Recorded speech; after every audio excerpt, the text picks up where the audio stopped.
Direction la Guadeloupe, à 7000 km de Paris. La Guadeloupe est un archipel. Plusieurs îles ici et parmi elles la Désirade, connue pour sa quiétude. Cette île de 22 km² vit de la pêche et du tourisme. Elle est la première commune à avoir installé un parc éolien. Et aujourd'hui, elle accueille le Cryosolar, une chambre froide solaire autonome.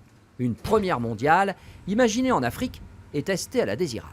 La Désirade a été choisie par rapport à son éloignement, cette autonomie, mais surtout par rapport à la production de poissons que la Désirade amène en Guadeloupe, qui est de l'ordre d'environ 50% de la production totale en Guadeloupe.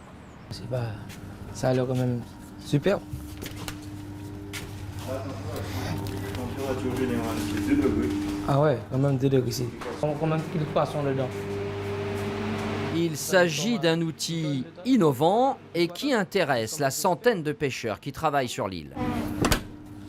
À Désirade, on a surtout des problèmes d'eau. Donc quand on stocke du poisson avec la glace, s'il n'y a pas d'eau, il n'y a pas de glace. Donc c'est vraiment un gros problème à ce niveau. Et puis sinon avec la chambre froide, je pense que ça ira. Parce qu'il y a des moments qu'il y a vraiment trop de poissons et on ne peut pas stocker ce poisson. La Désirade vise l'autonomie énergétique, déjà initiée avec son parc éolien installé en 1992. Le parc est désormais plus puissant, le surplus de la production électrique est même exporté vers la Guadeloupe. Mais si l'île est autonome en électricité, elle dépend encore de la Guadeloupe pour son approvisionnement en eau et en énergie fossile. L'idée en réalité, c'est qu'en fait tout devient plus ou moins électrique, c'est-à-dire qu'on ait moins besoin de faire appel à l'énergie fossile. Après, nous savons très bien que le soleil, nous l'avons en permanence sur l'île.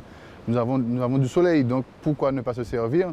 Et une fois que nous avons ce soleil, nous avons l'énergie, donc nous pouvons tout faire fonctionner avec. Des projets importants pour ce petit territoire qui vit en plus une double insularité.